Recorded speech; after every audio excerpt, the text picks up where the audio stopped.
तर एकनाथ शिंदे हे 2 दिवसांच्या विश्रांतीनंतर साताऱ्यातल्या दरेगावातनं ठाण्यातल्या आपल्या घरी परतले। शिंदेंच्या उपस्थितीत महायुतीच्या सत्ता वाटपाचा फॉर्म्युला अंतिम केला जाणार अशी माहिती मिळतेय। सूत्रांनी दिलेल्या माहितीनुसार भाजपला 21 ते 22 मंत्रिपद, शिवसेनेला 10 ते 12 तर अजित पवारांच्या राष्ट्रवादीला 9 ते 11 मंत्रिपद मिळणार आहेत। मात्र शिंदे आणि अजित पवार हे आणखी काही मंत्रिपद मिळवण्यासाठी प्रयत्नशील आहेत। तसंच महत्त्वाच्या खात्यांवरही रस्सीखेच ही सुरूच आहे।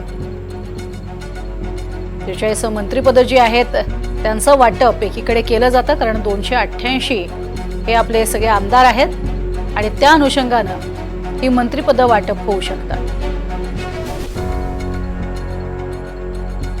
तर महायुतीचा सत्ता वाटपाचा फॉर्म्युला आपण बघतोय, अशी मंत्रिपद मिळण्याची शक्यता आहे। भाजपला 21, शिवसेनेला 12 तर राष्ट्रवादीला 11 मंत्रिपद मिळणार अशी शक्यता आहे।